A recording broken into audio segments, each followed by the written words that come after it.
Hello, everybody, and welcome to the Deadhead Cannabis Show.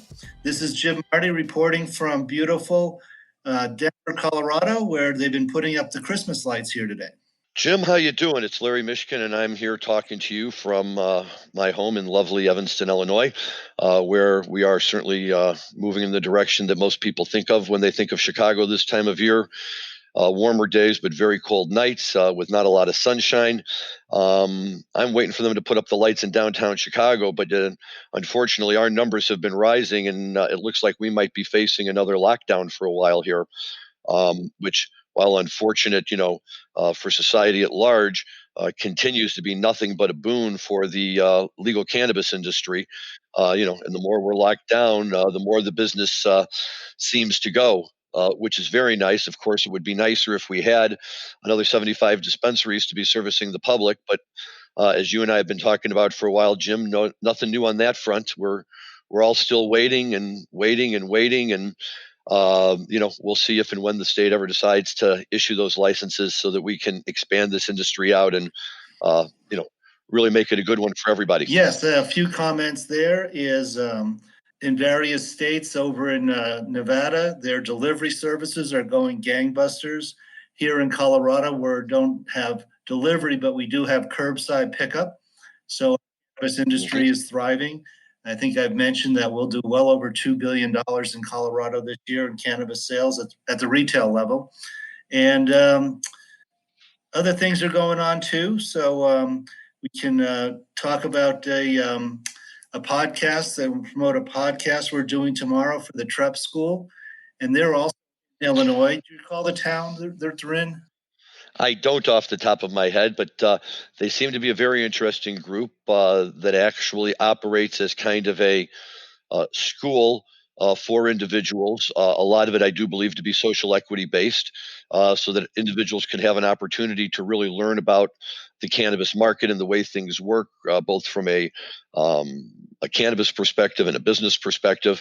And Jim and I are both very honored to have been asked to participate in one of the webinars that the school hosts, and that's going to be tomorrow. And generally speaking, we're going to be covering a topic addressing what applicants can be doing between the time they've submitted their application and while they're waiting to hear back from their respective state to find out whether or not they have won a license. Because a lot of people tend to just say, well, that's it, the applications is in, there's not a whole lot to do, when in fact there's quite a lot to do. And if Jim and I can get it all in about an hour and a half tomorrow, that'll be a miracle. So that's just to give you all an idea, but it's a great opportunity. We would highly recommend you check out the Trep School. That's TREP, and read up a little bit about them and see what they do. And you might find it very interesting. And I'm sure that next week we'll give our listeners an update on how that went down. Yes. I was just going to say it's going to be at 1 p.m. Central, I believe. Yes, that's correct. And yeah, the Trep School teaches entrepreneurial class to minority applicants. And so this is going to be them expanding out into cannabis. And they're very interested in the social equity programs and also the craft licenses. Yep. And, in Illinois, for better or for worse, we seem to be experts on that. So we'll certainly have a lot to talk with them about. Today, however, we're really lucky because we have with us another great guest, and our producer, Dan Humiston, once again lining up some excellent people for us to speak with. And today's guest is a gentleman named Greg Washington. Greg, I think you all are going to find to be very interesting. He's a veteran, and what he does now is he is the founder and he runs a company called Guards Down. And as Greg, I'm sure, can explain a lot more eloquently than I, basically what he does is he works with fellow vets who have come home after their service for their country, and especially vets that have experienced PTSD and other types of issues such as that. And we find his story to be really, really fascinating. We think the work he's doing is outstanding and deserves publicity as much as possible. And so we're very, very happy to welcome Greg to our show today. Greg, it's a pleasure to have you with us. Larry and Jim, I appreciate you guys having me on, and thank you so much for just the opportunity to speak. The company is called Guards Down, and we're cannabis focused, from the CBD aspect. And so when you look at what's going on with veterans and with the world. We're trained to go to war, right? We're trained to defend our countries. You have these great young Americans that will raise their hand and say, I will go out and defend our country. But what happens to them when they come home? And so today's war versus yesteryear's war is completely different. Where, in history, back in time, it took weeks, months in order for us to transition and come back to combat, or, to come back home from combat. Nowadays, we can go fight and be home in less than 48 to 72 hours. Wow. And so for a person to be able to transition, physically and mentally, from that state of mind is tough on anyone. And so what I've been doing since I've got out the military is raising awareness for PTSD and complicated grief. And so I graduated from West Point, played football while I was there, and graduated and was commissioned as an infantry officer. I was deployed to Afghanistan and Iraq, where I ended up losing my two best friends, Emily Perez and Scotty Pace. And that haunted me and dealt with the core of my soul, because these were two great Americans that were just some awesome, special people that they were taken too soon. And so to be able to deal with that anger and frustration in that moment, deploy, still accomplish the mission, and then come home and try to be dad, try to be brother, try to be son, nephew, all of these things that society wants us to be, man, I found it to be very hard and frustrating, to the point where, on top of that, I was dealing with the emotional and mental strains of PTSD and grief.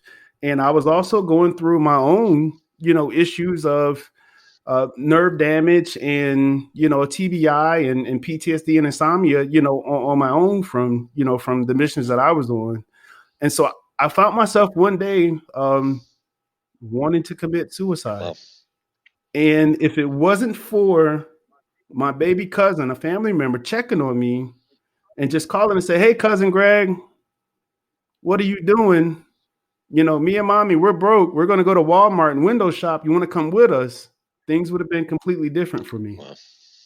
And so moving forward from that, I wanted to do more. I wanted more for myself and for my life, because I knew that their sacrifice, Emily and Scotty, I didn't want it to be in vain.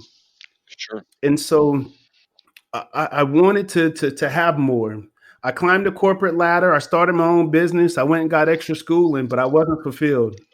It wasn't until I walked away from a 6-figure job that I called one of my closest friends and said, "Hey, look, I need to figure out my purpose, and I want to give back to what I know, to the soldiers, to the military," right? That selfless service aspect of my life, because that was my greatest moments.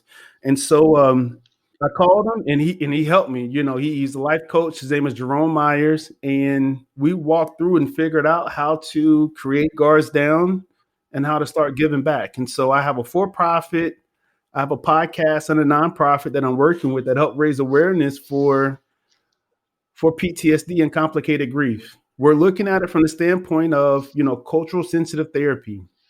If your therapist or clinician looks like you or has been through the same things that you've been through, then I strongly believe that the connection between the two will be much more effective, which will allow the treatment to be more effective and the dropout rate to lower, and, the outcomes to be more positive. And so, you couple that with owning the fact that, okay, yeah, look, we're going through something, and we're not just relying on the doctors to tell us what's wrong with us, but we're taking accountability to say, okay, well, hey, look, I'm feeling this way. This is what I'm going through. Let me research. Let me find out what I'm dealing with, define it, so I can put a game plan towards it and some action towards it so that I can overcome it.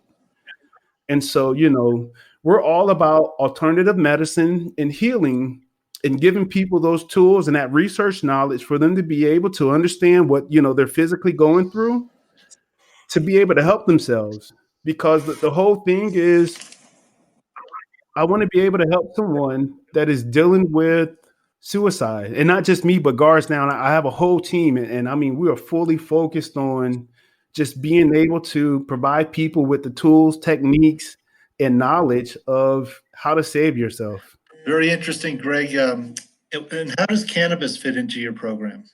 And so when we talk about cannabis, for me, it's the CBD side of the house. I'm definitely for medical marijuana as a whole and recreational marijuana. But when you look at veterans and knowing that, active duty and some non-active duty, that still get military benefits, we're not able to completely partake in it without, some repercussions. Um, you have to tread lightly. You have to tread lightly. And so I'm on the CBD side of the house to be able to say that, there are some benefits to CBD and to cannabis because it's natural to the body. When I was in the military and got out, I used to have to take 8 to 10 pills a day.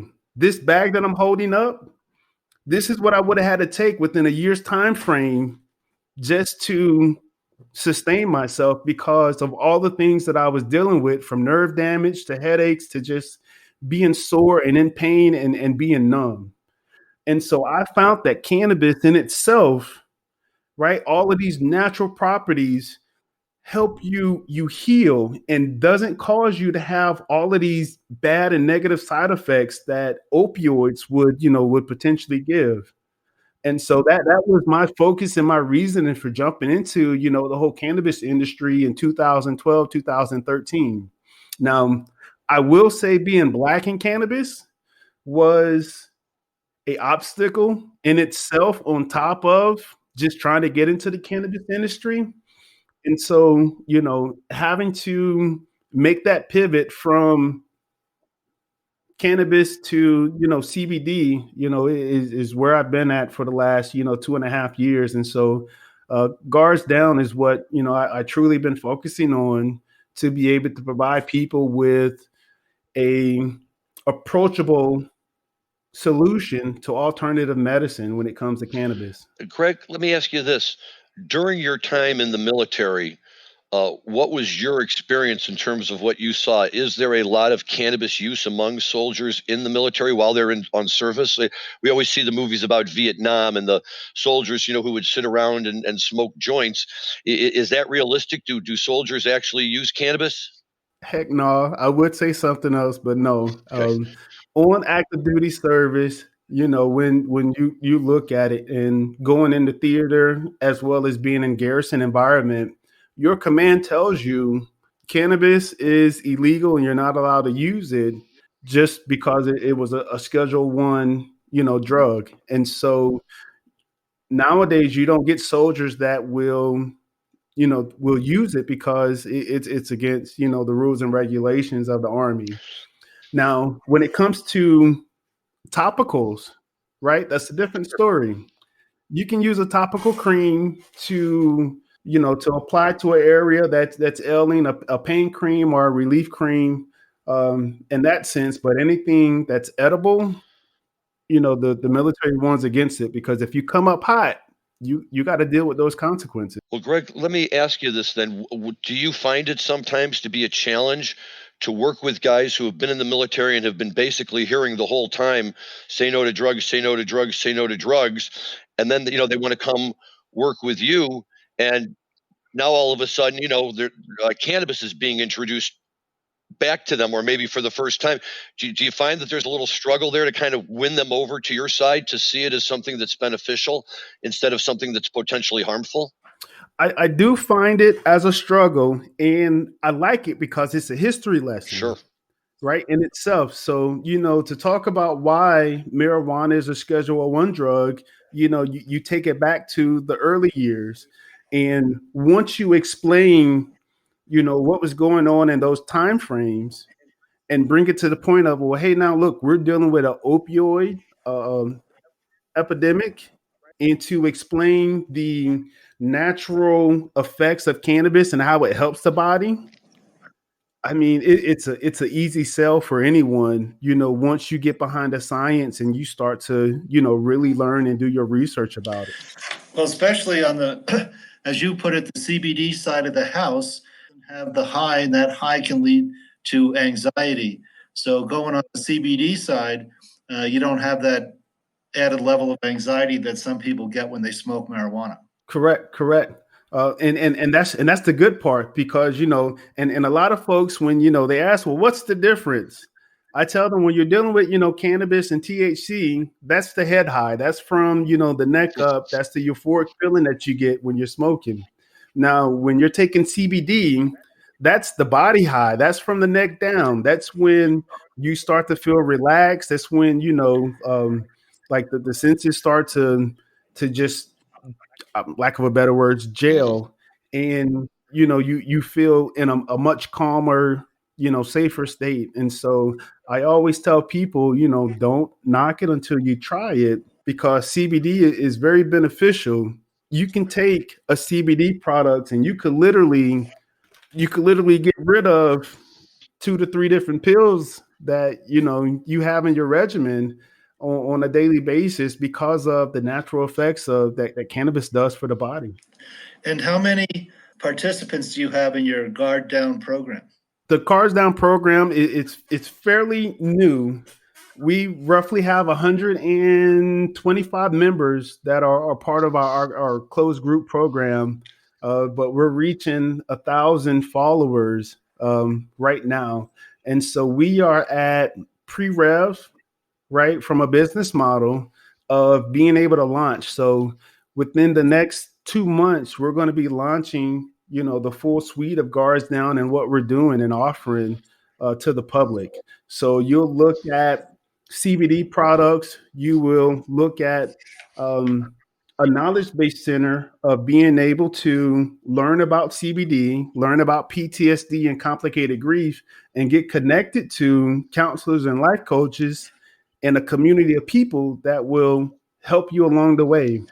And so this Guards Down effect is, and this is what I'm hoping, in theory, will help a person to curve the thoughts of suicide, right? Because you get 21 veterans on average a day that commit suicide.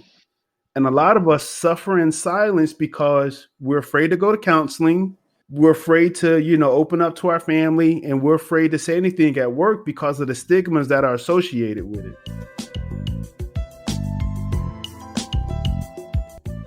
Attention Cannabis Podcast listeners. You can now listen to your favorite cannabis podcast ad-free with the MJBulls mobile app.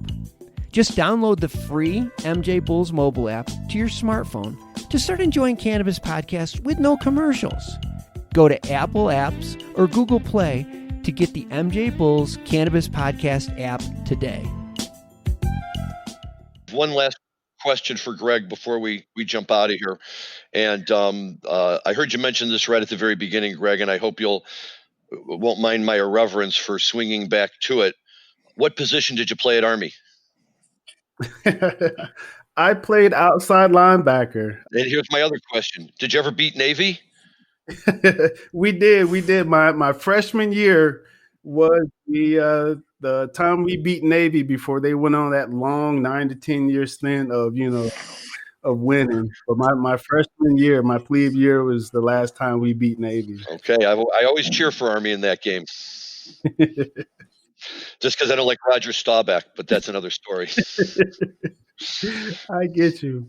Yeah, and I love coming from the military and coming from West Point, just because it teaches you so much about leadership and your character, and it allows you to be a part of something else that is greater than you, right? And so, playing there, I gave it my all. My senior year, I ended up leading the nation in tackling during the regular season. Wow. And I had a chance to go to the NFL. If you look me up, I'm right there in the NFL on the draft boards. Who'd you get drafted by? I didn't get drafted. Okay. Yeah, But you were on the board. I was on the board at the time. A lot closer than most of us will ever get. Exactly. At the time, our nation was at war, and it was a choice of, well, what are you going to do? Mhm. And so, you take these great Americans like Pat Tillman and his sacrifice, right, to say, I was in the NFL Right. and I want to go enlist and serve my country. Yep, he walked away from all of that. That was always amazing to me. Correct. And so, for me, it was I want to serve. I was a part of 9/11. I was a freshman when 9/11 happened at West Point. Wow. And I remember my mom calling me and saying, "Hey, son, like this just happened. Aren't you ready to come home?" And I was like, "Nah, Mom. I came here to serve with my brothers and sisters, and this is what I'm going to do. My country needs me, sure."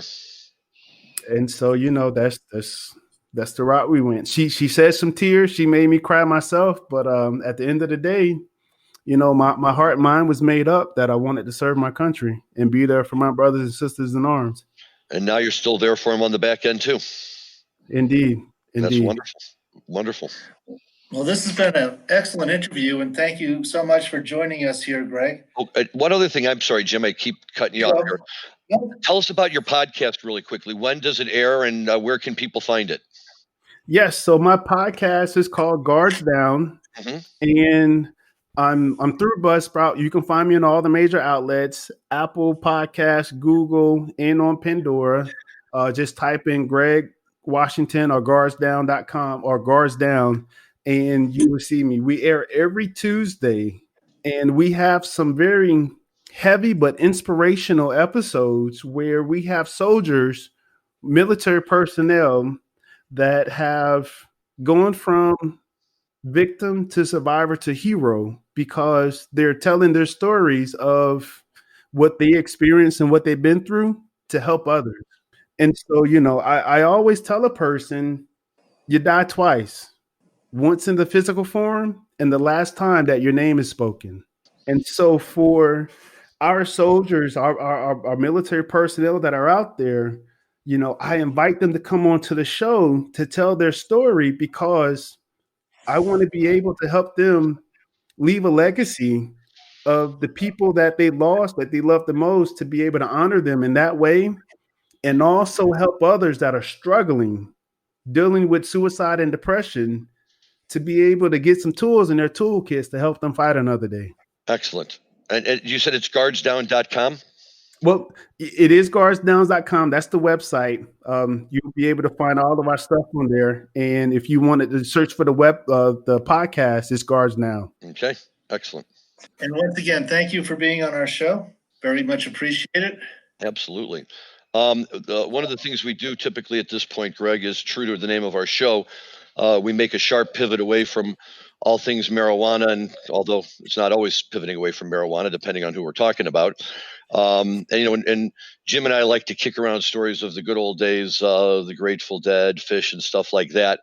As we tell all of our guests who we welcome on our show, being a fan of the Grateful Dead is not a prerequisite, although it could certainly make you more popular if you like them. But one of the following along that whole line of questions I was asking you before about like the way that the movies display drug use, they also always show the guys sitting in their barracks blasting out whatever the latest rock and roll is or whatever like that. What was your experience over there in terms of music? Is that something you guys even have time to listen to? We do, and music is a part of our everyday life, and it helps us get us motivated. You'll see soldiers right before we go out on missions. We'll have our earbuds in, and we're just focusing, getting our minds right. And so, I am a fan of the Grateful Dead. My biggest fan, or my favorite artist, is the Red Hot Chili Peppers. Them. Oh, sure. You had me at the Red Hot Chili Peppers. They're what an amazing band. And interestingly, it's one, Jim, that you and I don't think have ever even really discussed on this show. Demon Hunters.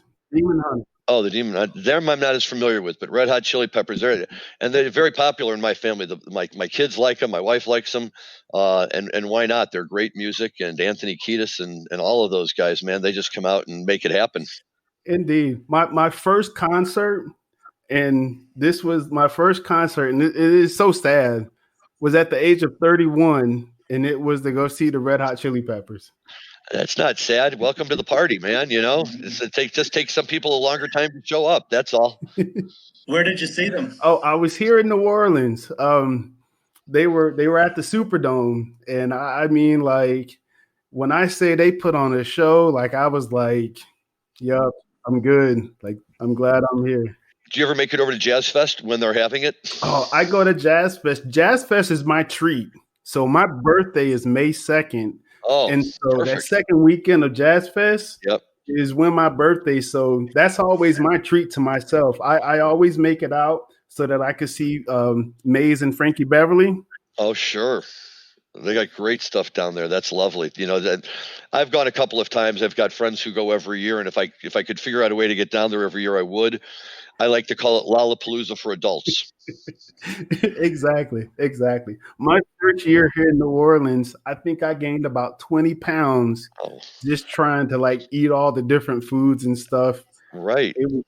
It was amazing. Yeah, I've been to Jazz Fest a few times. I love the gospel tent. I love the blues tent. So much great culture. Are you from New Orleans originally, Greg? I'm not. I'm originally from Fayetteville, North Carolina, or Fort Bragg. They call it Vietnam. Mm-hmm. And I moved to New Orleans after I got out the military. Oh, it's a great city. It is. It's a wonderful atmosphere. It's the melting pot because you have all of these different cultures of music and art. And I mean, just to be able to, walk out the door, listen to the sound of some music, and I'll be like, I'm going that way. Well, and then of course there's always beignets at 2 a.m, which is awesome. Oh man, indeed. It sounds like I need to get you and Jim out here. Hey, you don't have to twist my arm. If we need, hopefully they'll have Jazz Fest this May, and you'll see Larry and I there. For sure, we can do a remote location. We can use your studio.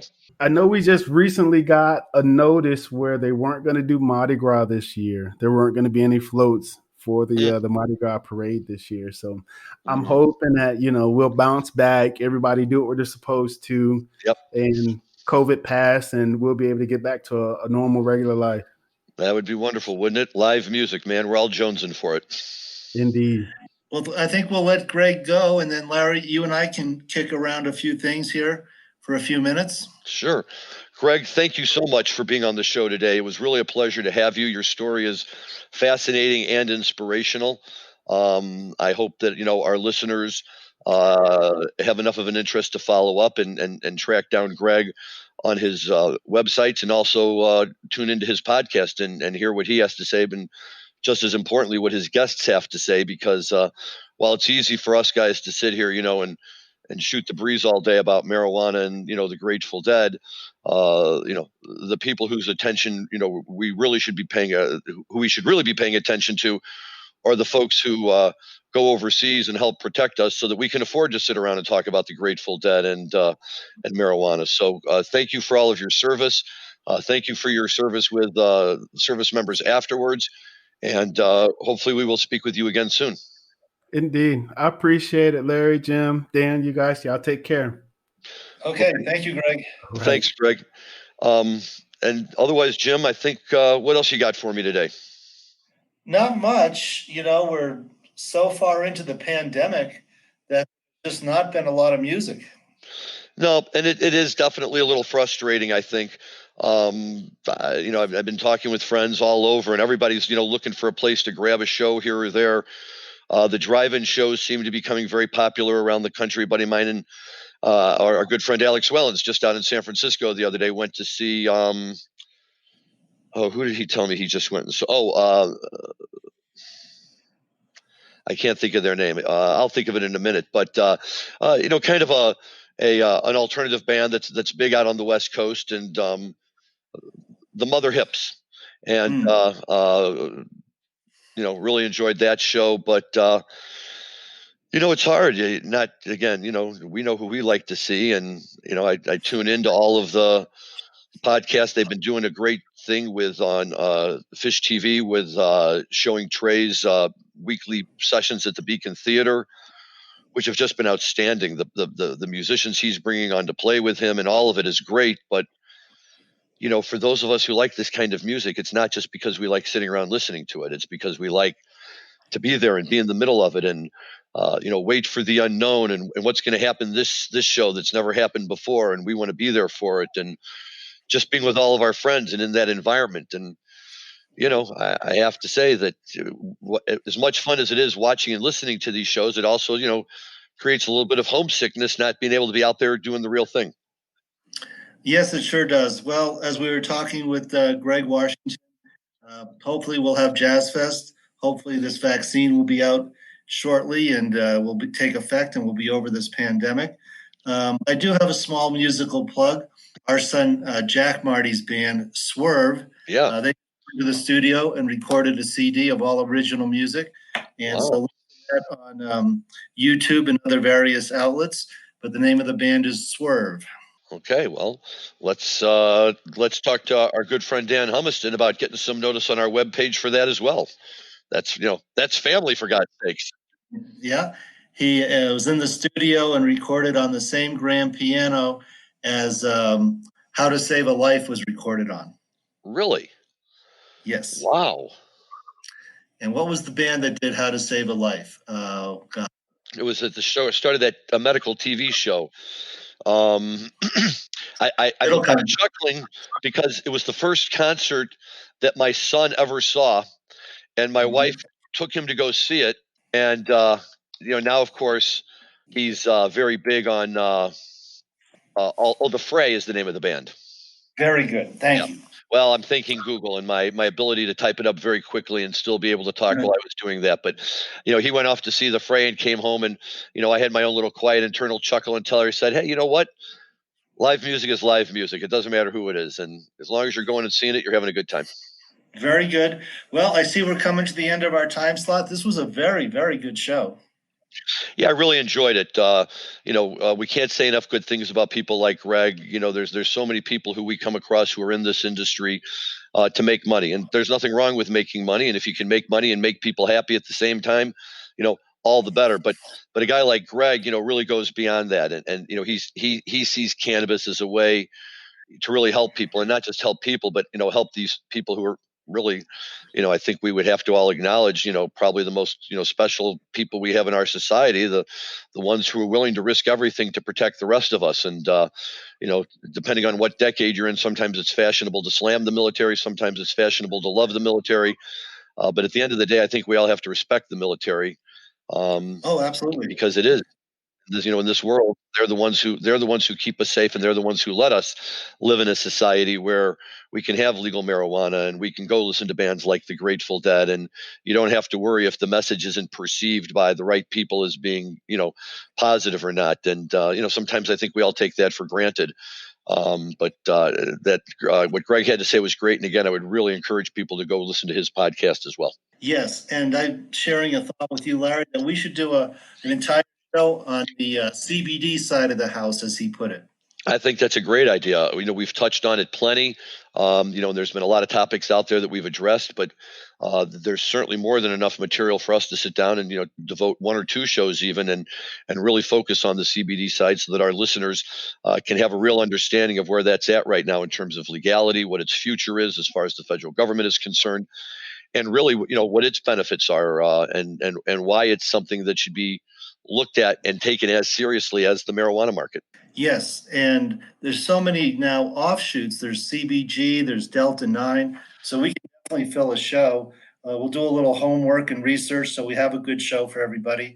Yep. But the Alphabet Show. The Alphabet Show, we'll call it. Very good. There you go. So I have here from Denver. Okay, Jim, as always, it's a pleasure to check in with you. Have a safe drive back to Longmont. I'm going to sign out from here in Chicago and look out my window and see that it's dark and cold. And probably go put on some Grateful Dead and do what we like to do. So everyone have a good evening.